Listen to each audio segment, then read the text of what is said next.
But, some people are good at hiding them, so I'll give her the benefit of the doubt on that. Yeah, I mean, and some good are like, of course, anytime you date somebody, they're gonna wear a mask. Like we all wear masks, like when we first to present our best self, like when we first meet people, and then when that drops, people really get to see you for who you are. And so maybe it wasn't that obvious in the beginning. There's this interesting thing going around TikTok too. I talk about TikTok a lot. I'm like, TikTok is my best friend. I'm on there all the time. It's where I get all my social information. But there's this thing going around where there's like women posting like videos and they're called like boy moms. They call themselves boy moms. And there's like a weird, like, possessive incestuous undertone to some of these videos that are very strange. Have you seen them? I haven't seen them, but I have a couple people I know of that definitely radiate that kind of energy.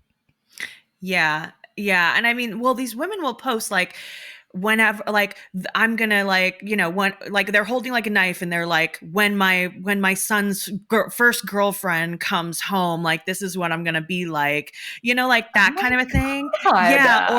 Or they'll say like, oh, my son may marry a girl one day, but he'll never forget who his first love was. And I'm like, that's so inappropriate and weird and like Oh. crossing some boundaries. Like your child is like a person and they shouldn't have like like the mom at some point. Listen, parents in the developmental spectrum of things, right? Your parents are your most important people in your life when you're really little.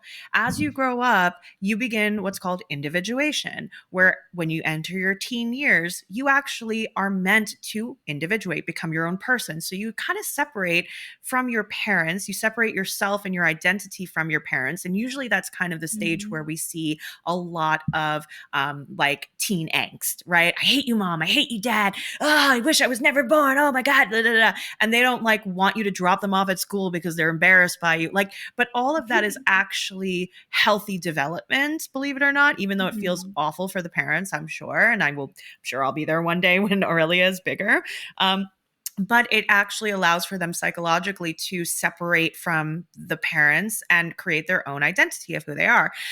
So it's not healthy for your parent to be the number one love of your life as an adult. Like that, you as a parent, you have to let them go, and Right. you will always be important to them. You will always be their parents, but they have to create their own family, and that's going to be the most important people in their lives at a certain point.